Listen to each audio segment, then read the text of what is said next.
সব সময় হ্যাপি থাকে।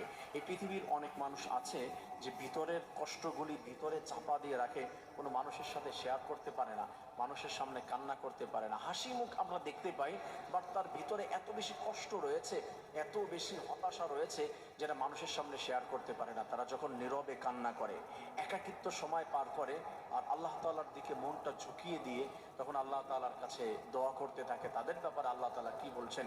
যাকারাল্লাহু খালিয়ান ফাসামাত আইনাহু, যে বান্দাগুলি তাদের অশ্রু ঝরায় নীরবে আল্লাহ তাআলার দিকে মনটা ঝুঁকিয়ে দিয়ে জিকির করে, আল্লাহ তাআলার নাম জপতে থাকে। তাকে কষ্ট দিয়েছে, তাকে সারা দুনিয়ার সব কিছু লস করে দিয়েছে, কথা দিয়ে কথা রাখে নাই, চলে গিয়েছে, হতাশাগ্রস্ত জীবনের ভিতরে ফেলে দিয়েছে, সারখার করে দিয়েছে, জীবনটা চিট করেছে তার সঙ্গে এত বেশি খারাপ বিহেভ করেছে, নিতে পারে না। আল্লাহ তাআলা বলে, বান্দারে, আমার কাছে দুটি হাত উঠিয়ে দিয়েছো আর মনে মনে তুমি কান্না করেছো, নীরবে তুমি ঠকবে না। আমি রব্বুল আলামিন দুনিয়ার মধ্যে তোমাকে জানিয়ে দিলাম, তোমাকে আমি আল্লাহ তাআলা সফলতার সর্বোচ্চ পর্যায়ে পৌঁছে দিব। সুবহানাল্লাহ। কারণ তোমাকে ঠকিয়েছে, তুমি এখন মাজলুম। আর রব্বুল আলামিন বলে, মাজলুমের কোনো দোয়া ফিরিয়ে দেওয়া হয় না।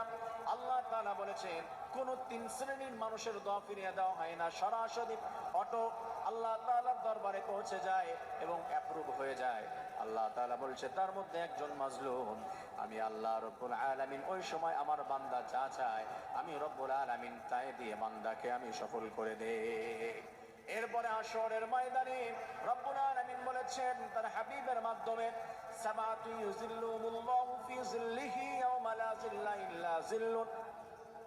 শুধুমাত্র কেবলমাত্র হাশরের ময়দানে একটা ছায়া থাকবে, আর কোনো ছায়া থাকবে না। সেই ছায়াটা হলো কোনটা? 7 নম্বরে এবং শেষে